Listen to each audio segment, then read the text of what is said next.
जिस समत देखिए वो, जिस समत देखिए वो इलाका रज़ा का है।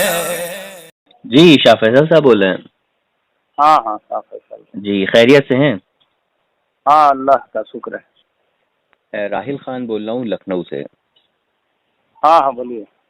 और आपका नंबर मुझे कहीं से मिला था, किसी चैनल से। जी जी जी। दरअसल मैं जो बाय प्रोफेशन एडवोकेट हूँ और दीन की सही मालूमात के लिए जो है यूट्यूब देखा करता हूँ, तो उसमें आपका नंबर मुझे मिला। जी जी तो बहुत आप अच्छा। जी, तो आप देवबंदी जमात से ताल्लुक़ रखते हैं? हाँ हाँ देवबंदी जाऊँ तो कौन है पता नहीं, हम दीन से ताल्लुक रखता है। देवबंदी बरेलवी किसको कहता है तुमको पता नहीं? अच्छा, नहीं मतलब देवबंदी बरेलवी नहीं, जैसे ये आप है लोग कहा करता है, लेकिन हमको पता नहीं कि कौन जो है ना अकायद है ये। अकायद जो है ना ये पता नहीं, लेकिन लोग कहा करता है कि जो है ना जी ये जी ऐसे अकायद देवबंदी का हुआ करता है, जो शिर्क बिदअत नहीं करता है, समझे ना, हाँ, और अल्लाह और उसके रसूल के तरीके पर चला करता है, हाँ, उसको इस दुनिया में इस यहाँ देवबंदी ही कहा करता है, यही बात है। अच्छा, जैसे कि एक शख्स है, वो मोटरसाइकिल से कहीं जा रहा था और उसके सर पे जो है वो जागे मारूफा ने, कौवे ने जो है वो बीट कर दी, हक दिया। तो अब उसको तो नहीं दिख रहा है कि उसके सर पे क्या है, लेकिन बाहर जो उसके इर्द गिर्द है उनको दिखाई दे रहा है। तो वही मसला आपका है कि बाकी के आसपास के लोग कहते हैं कि आप देवबंदी हैं, लेकिन आपको नहीं पता आप देवबंदी हैं। बहरहाल चलिए, खैर सही बोले। वो मसला नहीं। मैं ये आपसे अर्ज कर रहा था जनाब मन के जैसे कोई शख्स है तो बरेलवी है वो, तो उससे क्या देवबंदी लड़की का निकाह हो सकता है? देखिए उतना तो हम नए जानकारी है, समझे ना। अच्छा, देवबंदी बरेलवी देखिए हजरत, समझे ना, है नहीं ये काम, आप गौर से सुनिए पहले। जी समझे ना, और सुनिए, ये जो है ना देवबंदी बरेलवी कोई नहीं है। देवबंदी एक मदरसा का नाम है, पढ़ा लिखा वहाँ से निकला, फारिग होकर देवबंदी का। अब बरेली है, बरेली से पढ़ के निकला बरेली। अच्छा, बात असल ये है कि देखिए हदीस पाक का मफहूम है कि समझे ना कि हुजूर पाक सल्लल्लाहु अलैहि वसल्लम ने इरशाद फरमाया कि सबसे पहले जहन्नम में जो आग लगेगी उसमें जो डाला जाएगा वो आलिम उलमा भी। अच्छा, तो आप इस पर गौर करना होगा, समझे ना, कि ये सब काम हम लोग ने, आप और हम नहीं करवाए हैं। इसको जो है ना मौलवी मौलाना आलिम लूटने के लिए, समझे ना। देखिए हम आपको बताते हैं, गौर से सुनिए। गौर से सुनेंगे। हम ये जो है इससे हम करीब हमको लगता है 15 या 20 साल होता होगा, हम ये जो है ना अकायद इसको बदले हैं। अच्छा। और समझे ना, पहले हम कौन अकायद इसको कहता है, मैंने होता था क्या शिर्क और बिदअत वाला अकायद, जैसे कि जो है ना एक हमारा उस्ताद था, समझे ना, वो इमाड़ा पर जो है करवाता था थी, हमको क्या नाम है इमाड़ा क्या होता है? इमाम बाड़ा नहीं होता? अच्छा, इमाम बाड़ा। जी। हाँ, उस पर जो है क्या तो बोलता था, उसमें पैक, बोला तुम्हारा पैक है जी, पैक लगो इसमें। तो बोले ठीक है हजरत, उस समय उतना इल्म नहीं था हजरत, समझे ना। बोले ठीक है लगवा दीजिए हजरत। वो अपने आप को आलिम कहता था, कसम खुदा की जोन कहिए, आलिम था नहीं। इसमें होता क्या है जिस, समझे ना, अल्लाह माफ करे, समझे ना, बरेलवियत अकायद में पढ़ा लिखा कम, समझे ना, इसमें तनियों से पढ़ा रहेगा हल्का पलका, उसको आलिम कह देगा और मान भी लेता है पट से आदमी, समझे ना। तो बेचारा आलिम था नहीं, अदना आदमी, मैंने अली बेबी नहीं पढ़ा, न कुरान ठीक से पढ़ा, लेकिन इमामत करता था। और इसमें होता है कोई पूछने वाला नहीं, गलत कुरान पढ़ रहा है, नमाज गलत पढ़ा रहा है, खौना खुल गया तो बजू को टूट गया जी, समझे ना। बजू 8 तरह से टूटता है, समझे ना, कोई इल्म नहीं, नमाज में के वो फर्ज वो पता नहीं, बरेलवी अकायद, समझे ना। थोड़ा बेचारा कम इल्म वाला रहता है, समझे ना। तो इसमें जो है वो करवाता था हमको। तो क्या तो करो फैसल करो, तुमको जो है ना इमाम हुसैन ही पैदा किया है। अच्छा, चले ठीक है मौलवी साहब। तो ऐनुल आलिम नाम था, ऐनुल साहब, समझे ना। लेकिन आलिम था नहीं, जाहिल था बेचारा। तो बाद में समझा वो भी, तो गए इमाड़ा पर करवा रहा, क्या कह रहा है जानते हैं हजरत? सुनते जाइएगा। असल चारों तरफ। और अभी भी कहीं भी मुहर्रम के दिन में आप अगर देखना चाहते हैं अपनी आंखों से चश्मदीद, समझे ना, जी देखिएगा, समझे, जायज असल जबकि नाम है इमाम हुसैन, हुसैन का नाम कहा जाए तो रजी अल्लाह अन्हु कहना पड़ेगा, उसको वाजिब है। ये वाजिब है कि जब सहाबा का नाम लिया जाए उसको रजी अल्लाह अन्हु, और वो बेचारा हसल समझे ना, अले अले अले अले, समझे ना, समझे। और दारू जो होता है, शराब इमाड़ा पर चढ़ाता था बेचारा। अच्छा। और अभी भी हमारे इलाके में चढ़ाता है, और बड़े बड़े इलाके जहाँ बरेलवियत जाइएगा, समझे ना, जी इसी अब कुरान में भी हम क्या कहेंगे हजरत, 26वां पारा में है, समझे ना, जी इन शिरक है ना, कि सबसे बदतरीन अकायद वो है जो शिरक करता है, और बरेलवी से ज्यादा शिरक और गुनाह करने वाला कोई भी अकायद धरती जमीन पर नहीं होगा हजरत। आप जब गौर कीजिएगा तब समझ में आएगी बात, ऐसे नहीं आएगी बात। जी रिया भी है तो बेचारा यही करता है, सहाबा को थोड़ा रिस्पेक्ट नहीं करता है, इज्जत नहीं देता है, लेकिन ये अकायद काफिर से भी बदतर है।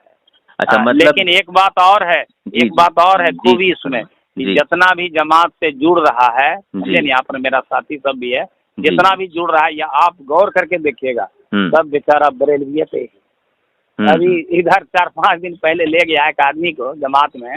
अच्छा। 3 दिन तो बेचारा रोने लगा, चारों कतार रोने लगा। कौन ले गया? तो करीब ये ले गया था, साथ किए, तस्कील किया, और तस्कील नहीं होता है, आप लोग के इधर भी होता है तस्कील, 3 दिन 40 दिन 6 महीना। अच्छा। तो ले गया तो रोने लगा। अच्छा। मस्जिदे में रोने लगा, तो बोले काहे? तो वहाँ होता है क्या, जमात में जब ले जाता है 72 घंटे के लिए, तो उसमें जो है ना, सिर्फ जो है 3 दिन में गुस्ल का फराइज है ना, और वजू का फराइज है ना, इस्लाम वगैरह हो जाए तो, समझे ना। और तीसरा है कि आप रुकू में, सजदा में, और तहियात वगैरह सिखाता है उसमें। अच्छा। तो हल्का ऐसे थोड़ी सिखाता नहीं है, हल्का लगता है, गोल जैसा, समझे ना। तो उसी में उसको सिखा रहा था कि भाई रुकू में जो है ना, देखो हम पढ़ते हैं गलती, उसमें ऐसे बता गए, इन्हें करो पढ़ो। देखो आज जरा शाम पढ़ रहे हैं बाबू, जरा देखो तो सुभान रब्बी अल अजीम, सुभान रब्बी अल अजीम। सजदा में बताया कि सुभान रब्बी अल आला। तू रोने लगा, चारों कतार। अच्छा। बोला कुछ तो 55 बरस का लगभग था हुआ। अच्छा। मलिक साहब, हम जो है ना आज तक बरेलवियत अकायद में रहे, समझे ना, लेकिन आज तक हम रुकू में बोलते थे रहमत दीजिए, बरकत दीजिए। आप गौर कीजिएगा इस बात पर, कोई बताने वाला नहीं, और लूटने वाला हजार। देखो बाबू, चादर चढ़ा लो, समझो ना, चादर चढ़ा लो, तुम्हारा काम हो जाएगा, समझे ना। न्याज फातिहा करा लो बाबू, काम हो जाएगा तुम्हारा। मिलाद करवा लो, है ना, या नबी गाना खूब बढ़िया से गा लो, समझे ना। अच्छा, ये जो है या नबी, समझे ना, कर लो, ताकि जो है ना हमारा गला पहचान में आ जाए, और सब आदमी मोहल्ले में मिलाद करवाए हमसे। मौलवी का लुटेरापन बहुत ज्यादा। मिलाद करने का मकसद क्या है, समझे ना। लंबे टोपी पहनने का मकसद क्या है, समझे ना। जब टखना से नीचे पजामा पहनना मकरू है, इतना तकब्बुर की अलामत है। क्यों मकरू है? गौर कीजिएगा, मकरू क्यों है? टखना से नीचे होगा तो क्या नमाज नहीं होगा? नहीं, मकरू है, तकब्बुर है। इसलिए इससे इतना बड़ा टोपी जो मुकुट है, तकब्बुर की अलामत, ये तो हराम है सीधे हजरत। अब पहन के दिखलाएगा, एक को अक्षर से भेंट नहीं, एक को हरूफ जानकारी नहीं, लोग में जाहिल में जाके आलिम है। फैसल भाई तो लोग लूटता है। तो जी फैसल भाई समझ है, फैसल भाई बहुत मतलब ये जाहिर हो गया, पता चला मुझे आज कि बरेलवी जो है वो दुनिया में सबसे ज्यादा शिर्क करने वाले होते हैं, है ना। सबसे ज्यादा बदतरीन भी है, लेकिन जो है अल्लाह तौफीक दे रहा है, गौर कर रहा है, कसम खुदा के। अच्छा। ज्यादा जमात से यही जोड़ रहा है, रास्ता पर यही आ रहा है। अच्छा, तो मेरा सवाल ये था फैसल भाई कि अगर कोई लड़की देवबंदी है और कोई लड़का बरेलवी है, तो फिर निकाह तो होगा नहीं, क्योंकि निकाह जो है वो तो नहीं होगा ना। निकाह कि एक शख्स है जो पक्का बरेलवी है, मजार पे भी जाता है, ईद मिलादुन नबी भी मनाता है, चादर भी चढ़ाता है, उर्स में भी जाता है, तो लड़का है। तो ऐसे शख्स से, क्योंकि भाई बरेलवी है और इतना कट्टर वाला है कि मजार शरीफ पे भी जाता है, चादर भी चढ़ाता है, तो वो तो फिर दुनिया का सबसे बड़ा मुशरिक हुआ ना। शादी हो जाएगी। अरे शादी अगर लड़की वाला करना चाहेगा ना, धीरे धीरे संभलेगा। वो तो किसी देखिए हम लोग नहीं सुन, फैसल भाई समझ नहीं, फैसल भाई सवाल तो समझे। फैसल भाई, अभी एक शख्स है फैसल भाई, कलमा गो होना दोनों का शर्त होता है कि नहीं अगर शादी हो तो? हाँ कलमा। तो अगर कोई एक शख्स जो है वो काफिर है तो उससे फिर मुसलमान की तो शादी होगी नहीं? नहीं तो नहीं होगी ना? नहीं है, ऐसा नहीं है, हो जाएगा, धीरे धीरे रास्ते पर आएगा। नहीं वो तो ठीक है, धीरे धीरे मतलब रियायत भी करना इस्लाम में जरूरी है। अच्छा चलिए मैं इस बात को मानता हूँ, जैसे कोई शख्स है उसने जो है एक किसी यहूदी से शादी कर ली, मुसलमान लड़की ने एक यहूदी लड़के से शादी कर ली, अभी तक वो यहूदी ही है, तो वो फिर लड़की उसके साथ रहने लगेगी, फिर हम बिस्तरी भी होगी, बच्चा भी पैदा होगा, धीरे धीरे करके आगे 5 साल 6 साल के बाद वो हो सकता है कि इस्लाम में दाखिल हो जाए, तो ऐसा सही होगा? हाँ इस्लाम कबूल कर लेगा जिसने इस्लाम पर लाया। नहीं शादी करने के लिए, शादी करने से पहले इस्लाम में आए या शादी करने के बाद इस्लाम में आए तब शादी वैलिड होगी? शादी तो जो है ना, निकाह तो जो है ना। अच्छा मैं आपको समझाता हूँ फैसल भाई, आप शादीशुदा हैं? हाँ शादीशुदा। आप शादीशुदा हैं, आपकी बीवी देवबंदी होंगी? देवबंदी पता, देवबंदी अच्छा कभी चेक नहीं किया? बाकी सब चेक कर लिया, ये नहीं चेक करा? ऐसे थोड़ा नमाज पढ़ती है। अच्छा थोड़ा सा पढ़ लेती है, जी जी। तो मैं ये कह रहा हूँ गलत धंधा जैसे जो है ना घर में, ये सब ये वो सब, हाँ सब जी जी, कुरान पढ़ती है, नमाज, माशाल्लाह माशाल्लाह दस्तरखान खान सुन्नत का एहतमाम करती है, माशाल्लाह, बहुत अच्छी बात, माशाल्लाह बहुत अच्छी बात। तो अगर कोई शख्स जो है, मैं दारुल उलूम देवबंद की मैंने वेबसाइट खोली हुई है जिसपे फतवे होते हैं, और यहाँ पर सवाल नंबर है 23,608, और यहाँ सवाल पूछा गया है क्या एक देवबंदी लड़की बरेलवी लड़के से शादी कर लेगी?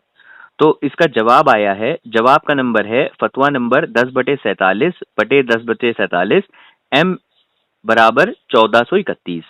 तो इसमें सवाल ये जवाब ये आया है, जिसने सवाल पूछा था उसका जवाब ये दिया गया दारुल उलूम देवबंद की तरफ से कि अगर उसके घर वाले वो राजी हो जाएं, किसके? लड़की घर वाले, और अगर ये उम्मीद करी जाए कि लड़की जो है वो लड़के को सही रास्ते पे ले आएगी और बरेलवियत से तौबा करा लेगी और उसकी जो अकीदे हैं उनको बदल देगी, तो शादी करी जा सकती है, वरना नहीं करी जा सकती। तो मेरा सवाल यही था कि अगर बरेलवी है और अकीदे से उसने तौबा नहीं करी है तब तो मुसलमान हुआ नहीं, मुसलमान तो तभी होगा ना जब बरेलवियत से तौबा करेगा। हाँ बरेलवियत से जब तक तौबा नहीं करेगा तब तक इस्लाम में वो दाखिल नहीं होगा, तो दाखिल नहीं होगा तो शादी हो नहीं सकती। लेकिन जो रियायत हो जाएगा, कितना आदमी जैसे हम ही जो है ना हजरत, अभी देखिए इधर 10-15 साल से शादी होने के बाद जो है ना जी, हमारे घर में घर वाला पहले जितना, हमारा इलाका बिहार है समझे ना? हाँ समझ रहे। तो इलाका में जितने भी लोग हैं समझे ना, एक साथी यहाँ पर है जो कि जमात वाले को देख के जो है ना लाठी निकाल लेता था, मस्जिद से निकाल देता था। अच्छा। अरे तुम लोग नबी को नहीं मानते हो, ये नहीं मानते। अरे अभी बेचारा 4 महीना लगा के आया है, रोता तनवीर नाम है, आता है, अल्लाह जिसको हिदायत दे। फुजैल बिन अयाज रहमतुल्लाह अलैह, फुजैल बिन अयाज रहमतुल्लाह अलैह एक पत्थर पर बैठा हुआ था, एक सांप को देख के हिदायत उतर गया। अंधे सांप को एक खजूर खिला रहा था चिड़िया, देखा तो अल्लाह की कुदरत पर गौर किया। हिदायत तो अल्लाह देता है। जी। ऐसे रियायत होनी चाहिए, रियायत। और जो है ना जमात में ही सिखाया जाता है समझे ना, कि किसी के साथ जबर नहीं, जबरदस्ती नहीं। मेरा सवाल ये था जी, उसको दावत देते रहो, नमाज को दावत देते रहो, सिर्फ बिदअत से बचने के लिए समझे ना जी। तो मौलवी के चंगुल से बचने के लिए। तो मेरा सवाल ये है कि यहाँ जो जवाब आया है दारुल उलूम देवबंद में जो मुफ्ती बड़े बैठते हैं वही तो जवाब देते हैं। तो उन्होंने जवाब ये दिया है कि लड़की के घर वाले अगर राजी हों और ये माना जाए कि लड़की जो है उस शख्स को सही रास्ते पे ले आएगी तौबा करके बरेलवियत से, तो फिर शादी करने में कोई हर्ज नहीं है। तो मेरा सवाल ये है कि अगर वो लड़की उसको पहले तौबा करा लेगी तभी तो वो लड़का मुसलमान होगा और तभी उनकी शादी होगी, और अगर शादी हो गई और उसके बाद उसने तौबा कराई तो तौबा कराने के वक्फे तक, अब वो कभी भी तौबा करे, 1 साल बाद, 2 साल बाद, 3 साल बाद, 4 साल बाद, कभी भी करे, इस वक्फे तक वो औरत एक मुशरिक की बीवी कहलाएगी। हाँ, मुशरिक बीवी कहलाएगी ना? नहीं मुशरिक। अरे अभी तो आप कह रहे थे बरेलवी सबसे ज्यादा रूए सरजमीन पे शिरक करने वाला है, तो शिरक करने वाला तो मुशरिक होता है। धीरे धीरे रास्ता पर आएगा, ये हम आपको इसलिए बता रहे थे। नहीं, हम ये कह रहे हैं धीरे धीरे रास्ते पे आने का। में जो है फैसल भाई, ये जो धीरे धीरे रास्ते पे आने का मतलब तो ये है, जैसे एक शख्स है वो कहते हाँ ठीक है मैं जो हूँ वो तुमसे तौबा कर, मतलब मैं बरेलवियत से तौबा कर लूंगा, तो मुझसे निकाह कर लो। अब वो लड़की निकाह कर ली, तौबा की नहीं लेकिन उसने, तो जब तक तौबा की नहीं है तब तक तो वो बरेलवी है, और बकौल देवबंदियों के वो पक्का मुशरिक है, तो मुशरिक से तो निकाह होता नहीं है। तो अगर वो शख्स कह दे ठीक है मैं निकाह कर लूंगा, मैं 3 साल बाद बरेलवियत से तौबा कर लूंगा, तो वो लड़की क्या शादी कर लेनी चाहिए उसको? अभी तो हो ही जाएगी शादी, क्या नहीं, अरे कैसे, कलमा को होना चाहिए ना शादी के लिए, तो जब तक वो बरेलवी है तब तक तो वो मुशरिक है ना बकौल देवबंदियों के, तो मुशरिक से शादी कैसे हो सकती है? अब जैसे आप हैं, आपकी एक बहन है, वो देवबंदी हैं, आप भी देवबंदी, आपकी बहन भी देवबंदी है, और एक शख्स है मिस्टर फोमांचू, वो किसी दूसरे मजहब से ताल्लुक रखते हैं, तो अगर वो निकाह का पैगाम आपके घर भेजेंगे तो आप उनसे कहेंगे कि भाई आप अहले कलमा गो तो है नहीं, तो आप पहले इस्लाम में दाखिल होइए, फिर हम सोचेंगे कि अपनी बहन आपको निकाह में दें कि ना दें, उससे पहले तो नहीं दे सकते हैं।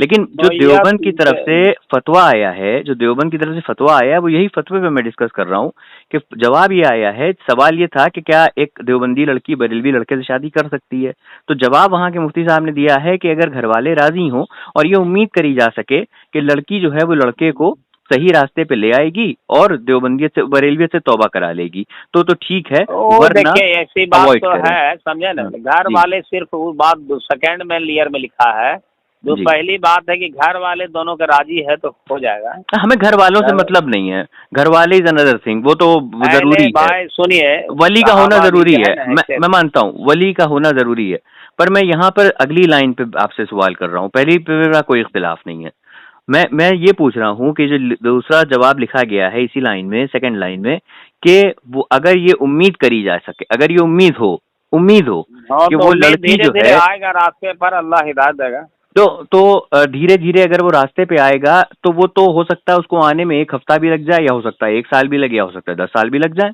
देखिए हिंदुस्तान का नोयत देख के जो है ना, सुनिए ना, हिंदुस्तान का नोयत यहाँ जो है ना कुफ्र ज्यादा है यहाँ, और गैर में तो दूसरी गैर से ज्यादा मुसलमान में है। देखिए अभी मध्य प्रदेश में आज का न्यूज आया है, समझे ना, हमें दाढ़ी वाले जी वो उसको हमें उस पर डिस्कस नहीं करना है, हम ये पूछ रहे हैं आपसे कि देखिए डिस्कशन पे तो फिर इस तरह तमाम पूरी अखबार है, अखबार खोल के रख देंगे तो हर न्यूज पे एक बहुत लंबी वार्तालाप चर्चा हो जाएगी।